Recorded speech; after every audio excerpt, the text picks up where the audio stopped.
Okay, here's how Miro works. See, it's amazing. What's everyone doing at David's desk? Ever since marketing started using Miro's collaborative online whiteboard, he thinks all our other teams should sign up. Why? He says Miro's making his meetings disappear. And if every team gets on it, that means even less meetings. They're using Miro for brainstorms, mind maps, customer research. So could we use Miro instead of having another 100 meetings for every round of feedback? Yep. You can comment, react to ideas, even leave a recording on the board. And what about presentations? There are Miro templates for that. How do you know so much about Miro? I've actually been using it all along. I just used a Miro board to plan the best vacation. Okay, I'm on board. See how Miro users save up to 80 hours every year by meeting less and doing more. Get on board at Miro.com with 3 boards free forever.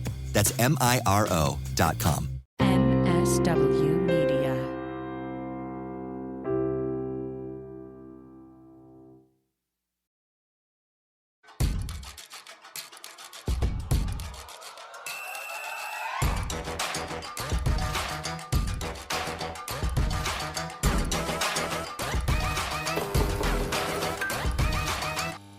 Hello, friends. Welcome to Feminist Buzzkills Live, the show that believes we must defund the gazpacho police.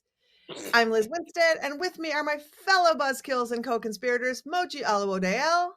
Hello, everyone. And Marie Khan. Hello, folks.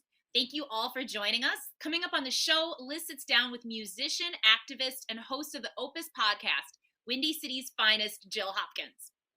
And I will be talking with Terri-Ann Thompson from Ibis Reproductive Health about the newly released Trust Black Women study. Yes, we had to do a study to convince y'all to trust Black women, but please go on about how structural racism isn't a thing. But before we get to all that, so much BS is popping this week, and I am going to start to lay it out for you. So going to Colorado, a Republican congressman from Colorado has jumped on the pro-child tax credit bandwagon and proposed a bill that recognizes a fetus as a child and would issue some tax credits to the fetuses. Awesome, right? I mean, who doesn't support aid to expecting families? And the congressman who proposed it, Doug Lamborn, even has born in his name. So thank you, baby Jesus. Okay. Cue the sad trombone, because Doug Lamborn's bill only focuses on tax credits for a fetus, not extending the existing tax credits like the ones stalled in the Build Back Better plan to actual kids. So sorry, baby Jesus, Congressman Lamborn wouldn't give you a dime. Congressman Lamborn, more like Congressman Unborn. Pro tip, you always gotta read the terms of service from these uterus grifters. Look, the real point of this bill is to end abortion by establishing something called fetal personhood. See, if they can create a federal law that defines a fetus as an actual person, like defining them as a child eligible for a tax credit, they'll be able to argue that as a person, a fetus should be entitled to every right protected by the Constitution in all 50 states. And if that happens, the second a person who gets pregnant, they lose all their own rights because what's inside the body has been granted constitutional rights. And what that means for abortion is that in the eyes of the law, it moves out of being a legal medical procedure and becomes a murder. Oh my gosh. And if all your rights can be shifted to a fetus, let's think about all the other ways that plays out for the erosion of your constitutional right. It's really insidious bills like this that make essentially every miscarriage a potential crime scene. Right. And this was simultaneous with options like these child tax credits being garnished back immediately if you owe on loans, if you own student loans. These are all ripe for taking. So like you said, Liz, the scenario is so limited where this actually helps a living child, if even possible. That's right. So just really think about when you hear about these laws, when you hear about like, hey, pregnant people should be able to drive in the HOV lane, that is garnering personhood, and that is stealing the autonomy from the person who is pregnant. Anytime there's you get in a car accident, if somebody would have a miscarriage, that all sets that up for a really dangerous path that really takes away the rights from those of us who are living. And since the uterus is becoming a police state, of course, the states are going to side with the police. And Marie has a jarring story about that happened this week. Totally, Liz. We continue to remain disgusted at the treatment of pregnant people by the police state. Feminist Buzzkills sounded the alarm last February when an off-duty Louisville Police Department officer showed up in uniform with his baby shark copy car, while with a host-loaded gun at EMW, Kentucky's only independent abortion provider. This chode then picked up a sign and joined the protesters for over an hour. He was reported, and even though what department authorities found him in violation of doing what a peace officer in Louisville is allowed to do in uniform, he felt that his right to examine the thin blue pregnancy test line was being violated. So he got help from the Thomas More Society, an aggressively anti-abortion law firm emerging from the deep, moist, fleshlight pockets of racists and misogynists to defend this Louisvillian's police stench outside the clinic. Because, we need to make sure all the off-duty cops who want to show up in uniform and strapped at abortion clinics, Black Lives Marches, and gay pride parades are guaranteed their right to protest. Last week, the lawsuit results came in, and we were not surprised that somehow this anti-abobo popo was awarded $75,000 because his right to protest in uniform was violated, even though it's against police company policy. I don't get it, y'all. What do we think? I mean, it's terrifying. Like, clinics really have no recourse but to call the cops when they need help. And this is literally like calling the coyote to watch the chickens during the daytime. This is universal. This is not a dynamic that is unique to Kentucky. You're right, Moji. You're exactly correct. Also, this is the time that's occurring where we're seeing rates of arrest and incarceration, especially of Black and brown folks, going up. This clinic in Kentucky that this officer protested outside of is one of the 6 Black-owned clinics in the country. And again, the fact that the police are there targeting, harassing pregnant people along with miscarriage scrutiny and harassment, these are the ones doing those arrests. Yeah, that's right. And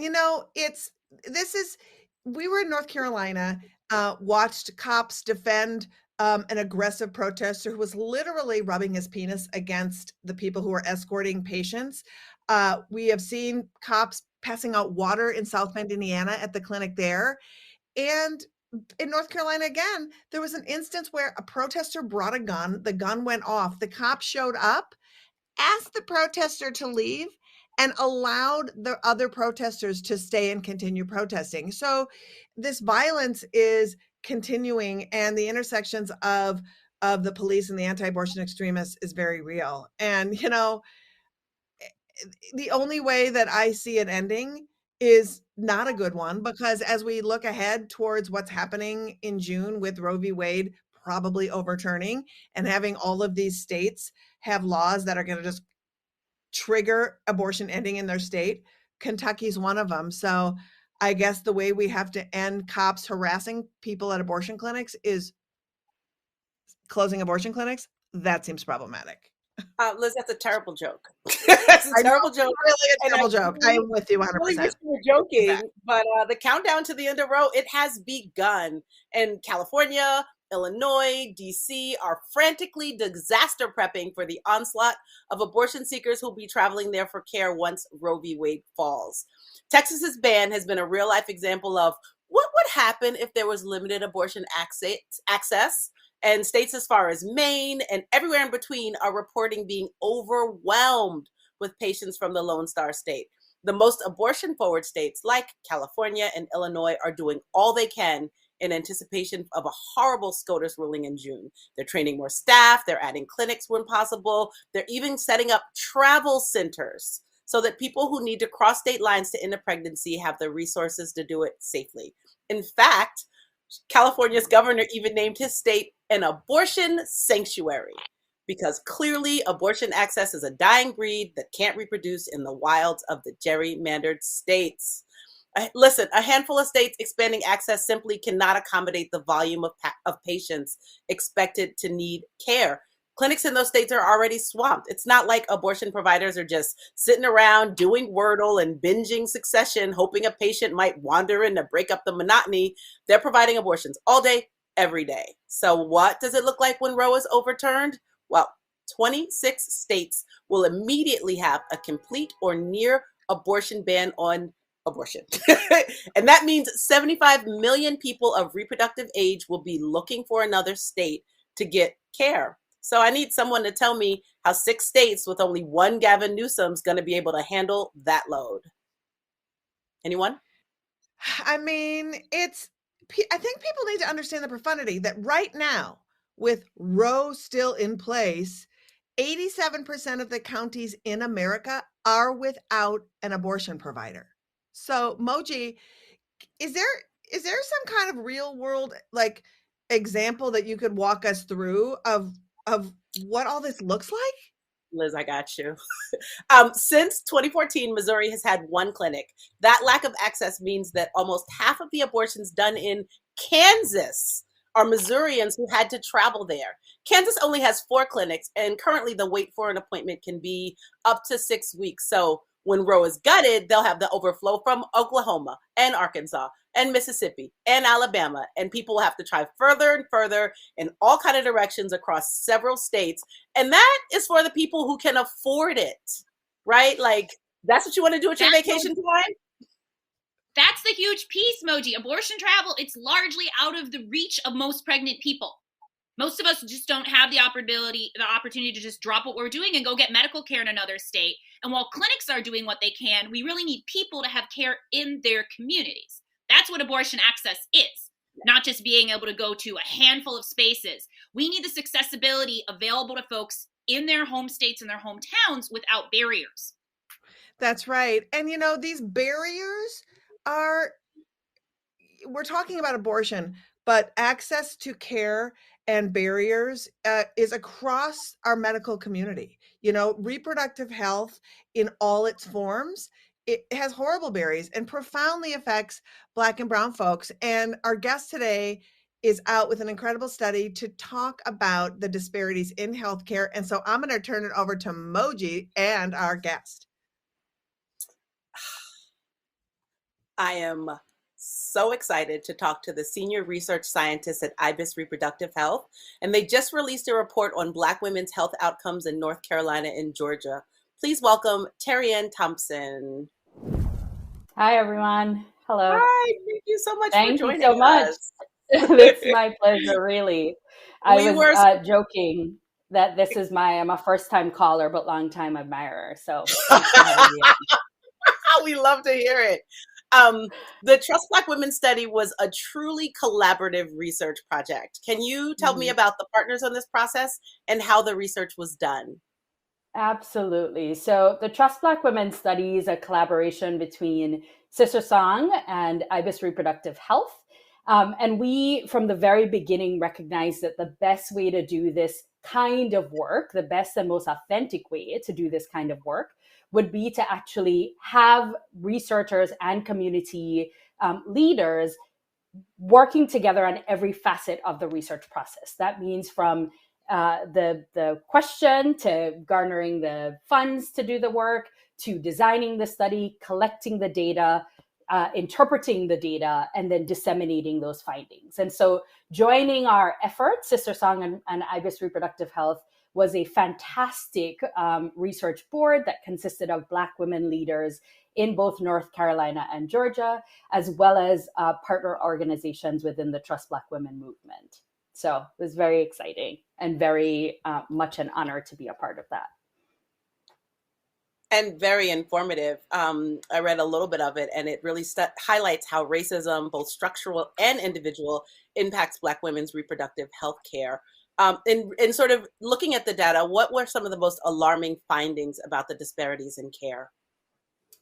Sure. So the 2 key findings, well, first at the outset, what I should say to the audience is this paper that's highlighted in Health Affairs is really one showcase, if you will, of some of the very rich, very expansive data that has come out of the Trust Black Women study, which is a qualitative study, which means we were able to do these listening sessions with Black women living in these 2 states.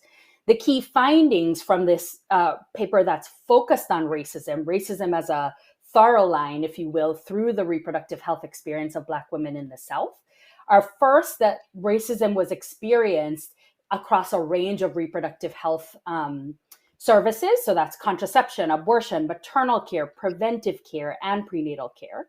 And the second is that structural and individual racism actually affected 3 aspects of reproductive care: utilization, experiences, as well as access. So I think access, utilization, and experience, those are the 3. And so one example, one of the things that's really amazing about this article is that Health Affairs as a journal does not actually produce a lot of qualitative work. But qualitative work is what really brings to the fore the Black woman's voice, because you get to see and hear the experience through their own words. And this article is full of these stories.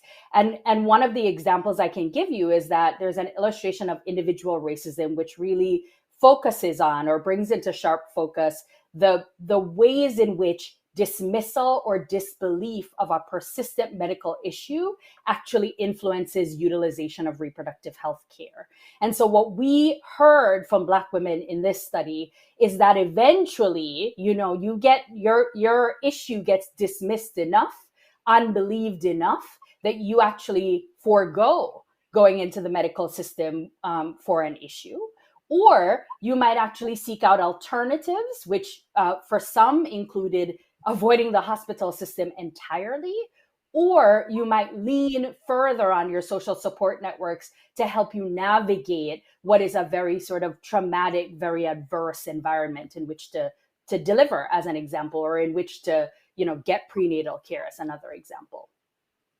Hello, I'm Moji. This is Feminist Buzzkills Live, and we are talking with senior research scientist in reproductive health, Terri-Ann Thompson, about the Trust Black Women study. Your answer really, really resounded with me, because when accessing healthcare, especially when my provider isn't Black, I often brace myself for not being heard by them or for a potentially negative experience. And I get that. And I live in, New York and have a lot of privilege, but it still is something that you kind of brace yourself for. This study discusses critical policies and avenues for change that are essential to make reproductive health care for Black women in the South accessible, safe, and dignified. Can you summarize a few key recommendations for action that the study uncovered? Absolutely, Moji. And I really appreciated you bringing to the fore what we saw, every time we've presented this data, which is that sort of Me Too expression, right? Which is, I've had that happen to me too. Like, as we've presented this data, what we've really seen is that the findings have resonated across age, across geographic lines, as well as across socioeconomic lines, right?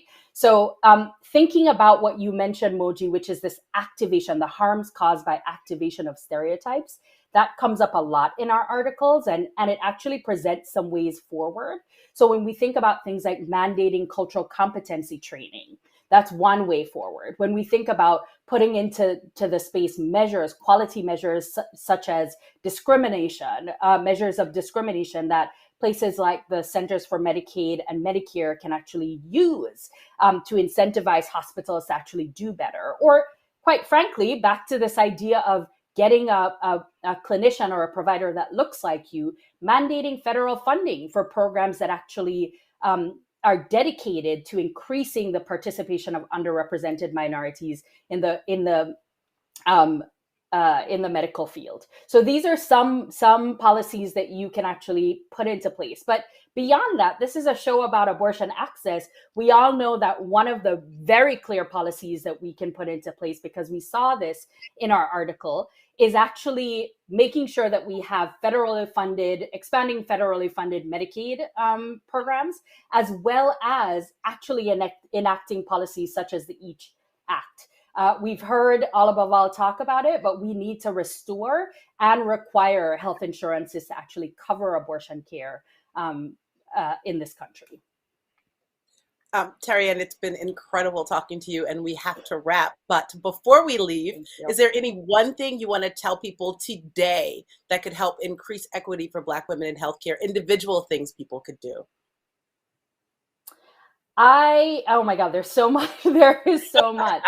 Wow, what a huge question. I think I will probably only focus on one, which is back to this idea of the weight and the power of our words, right? And so back to this idea of, the activation of stereotypes can really cause harm. And some of this harm has real indelible impacts and can really influence the ways in which people engage with healthcare systems and engage with healthcare providers in the immediate and in the long term. And so I really just want to say for everybody out there, like, think before you speak and question, when you think about some of these things that seem natural to you, question yourself, right? Before you actually put that in the space, especially where women of color are concerned. So that's where I will leave us, but there's so much more. And I encourage you to read our paper and stay tuned for more findings coming out from the Trust Black Women study. Terri-Ann, thank you so much. And people watching, you can find an article, one of the initial articles from the Trust Women Black Study at tinyurl.com/racism runs through it. And I encourage you to check that out. Go to the link and read about it. It's fascinating and really important. Thank you, Terri-Ann. Coming up, Liz speaks with the hilarious musician and podcaster Jill Hopkins. But first, the Super Bowl is happening this Sunday, and really, who gives a shit? But for those of you on #TeamHalftime or #TeamBestCommercials, check out these AAF ads that we think would be awesome additions. Hey Google, where can I get an abortion? Did you mean the Joe Rogan experience? What? No. Where can I get an abortion? Everywhere. Unless you live in one of 22 states that prohibits abortions based on gestation starting as early as 6 weeks into pregnancy. Or if you live in one of the 26 states that require a mandatory waiting period. Or if you are a minor, in one of the 38 states that require parental consent from one or more parental guardians. Or if you live in one of the 11 states that have bans on insurance coverage for abortion.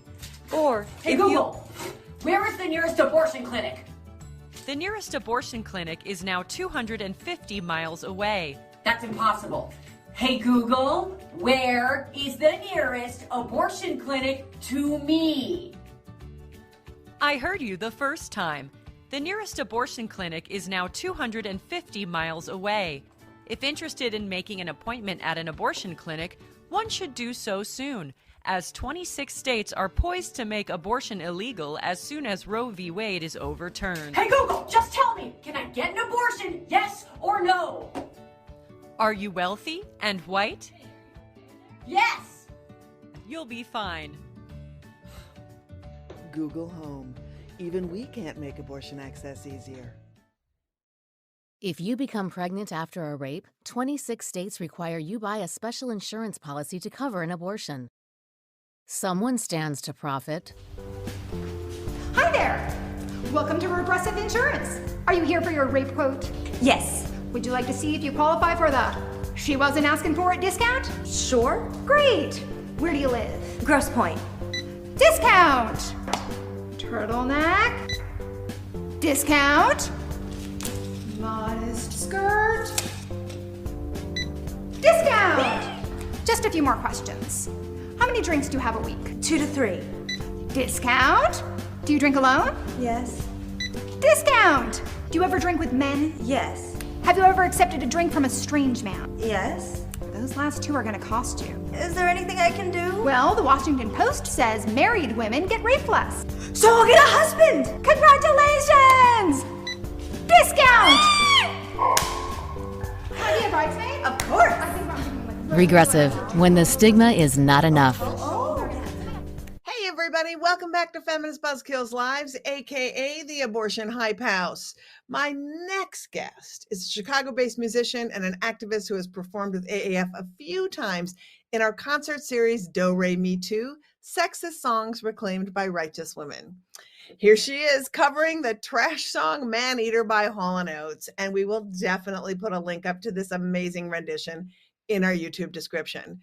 Currently, she is cooking up some incredible artist-driven social impact work for the Metro Club in Chicago and is host of the Opus podcast. Please welcome the one and only Jill Hopkins.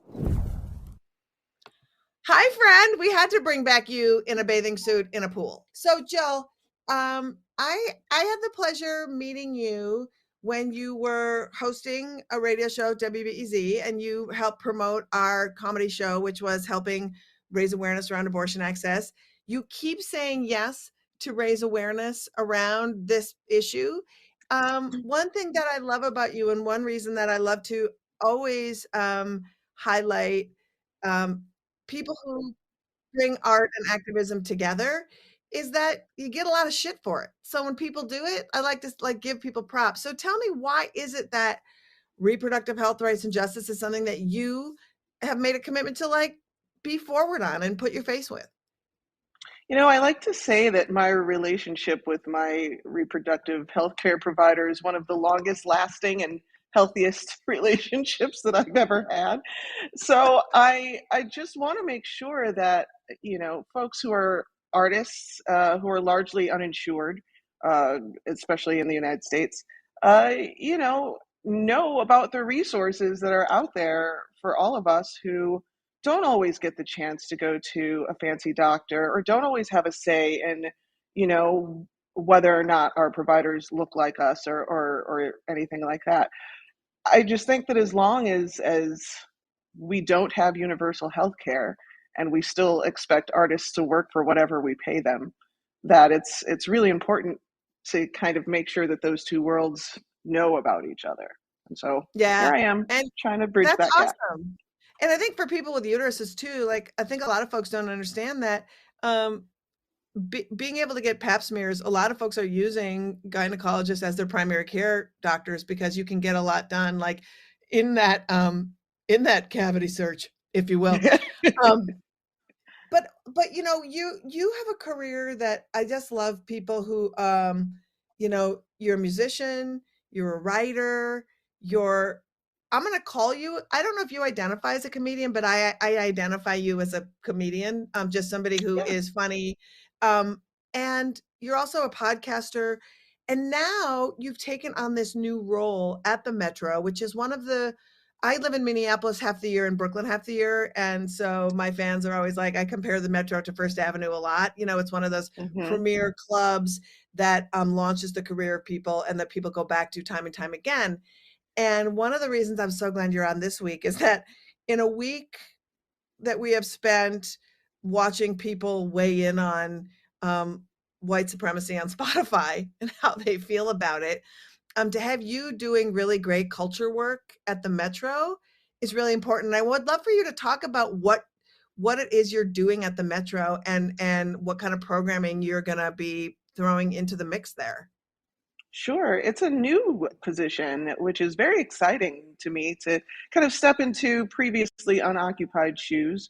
So I'm breaking those in. They have a sky-high heel. I think they're very cute. But so we're going to be doing a lot of programming here, a lot of virtual programming here that we didn't have before, and a lot of in real life stuff that we're calling it civic engagement, civic events. So the club itself is located, if you're familiar with Chicago, we're about a block away from Wrigley Field on the north side of Chicago, this neighborhood does not have the best reputation for inclusivity or, just kind of, they call the ballpark the friendly confines, but So our job here is to be this oasis in this kind of jock world, to make sure that women, people of color, folks from any sort of marginalized group will be welcome and free to be as themselves as they would like. So what I'm doing is taking that kind of ethos that Joe Shanahan and the rest of the team here at the Metro has and making content for folks who may or may not be comfortable going out to a big sold out rock show quite yet, but also to remind folks that we are here and that live music and live entertainment is for everybody. Everyone should get the chance to go out and see themselves represented on stage. Everyone should get the chance to go dancing in a room full of topless twinks if they want and not have to think about the rest of the world. So we're just making sure that everyone feels welcome, everyone feels comfortable, and everyone feels represented in real life and online. I think that is awesome. And like, we have to already go, but I really wanted folks to know the Metro is doing this reset, that it's a place for folks to come, and that inclusivity is being prioritized, and that you are somebody who is making it happen. Jill, where can people find the Opus podcast, and tell them where they can find you? Hey, the Opus podcast is on consequence.net. Consequence is a great media hub for all sorts of cultural criticism. And I'm working on the Sly and the Family Stone season right now. So we're getting real funky with it on the Opus. And if you find yourself in Chicago, visit us at metrochicago.com and come see a show. Tell them Jill Hopkins sent you. That's right. And I promise that the second we get back out, I want to come back and neither do re me too in Chicago. We'll get the whole orchestra back together and do it. I'm counting on you for that. Thank you, Jill Hopkins. You're always one of our favorites. Mwah. Take care. Thank you. I miss you, Liz. See you soon. I miss you too. Oh my God. Again, check out the Opus Pod and deep dive into the Sly. I listened to one episode of I love Sly and the Family Stone. It is great. Please, please, please. Listen and pay attention to this lovely woman. Support the Metro. That was fun. What a show. We learned a bunch. Hi, guys. Hey. Yes. Hey. We learned a lot. I know. I don't even know what to say. We had so much happening. I guess, Moj, what was your biggest teachable moment of the show? Oh, it's really easy, actually, and pretty straightforward. Fetuses and corporations are people, and nobody else is people. And Marie? Not a Citizens United argument like Moji just made, but I would say when you propose a child tax credit for fetuses, but not actually the children, it's really like suggesting a rousing game of Duck, Duck, Goose with fetuses and not actual children. I feel like that's fair. I guess the other thing that I learned is that, well, there's two things, and I don't know that I learned it, and mine's not particularly funny, but a good reminder that Black women are never listened to when they go to the doctor, and that it's really important to remember that, that you must trust Black women. Commenting on that. Thank you. That is our show. I want to thank Terri-Ann Thompson and Jill Hopkins. You can read the Trust Black Women study again at tinyurl/racism runs through it, and catch Jill Hopkins' Opus podcast where you get your pod fix. That's right. And coming up next week, we have two awesome guests. The incredible comedy duo Frangela will be joining us. Plus, Arizona has more BS poppin' than just recounts and Kristen Cinema. And joining us to talk about all the challenges of providing abortion care under the shadow of the both of them is Dr. Deshawn Taylor. Plus, you still have time to join in sending some love to abortion providers during our Valentine's Day Adopt a Clinic drive. To learn how to adopt a clinic, go to aafront.org/resources. And it's Black History Month. So each Friday, we are turning over our social channels to a reproductive justice organization whose work we want you to know about. This Friday, we're featuring In Our Own Voices, a national coalition focused on lifting up the voices of Black women leaders in the national and regional levels in our fight to secure reproductive justice for all. So check out their work tomorrow at Abortion Front socials or at blackrj.org. And remember, support your local Feminist Buzzkills by liking and subscribing on the Abortion AF YouTube channel and by making a donation at aafront.org. And if you miss us live, you can watch this broadcast anytime on YouTube, or you can listen to the broadcast in podcast form. This episode drops Sunday, wherever it is you want to listen to your podcast, except for you know where, and it rhymes with schmotify. And finally, today we leave you with a twofer of whole ass showers, and for that we apologize. Enjoy your weekend.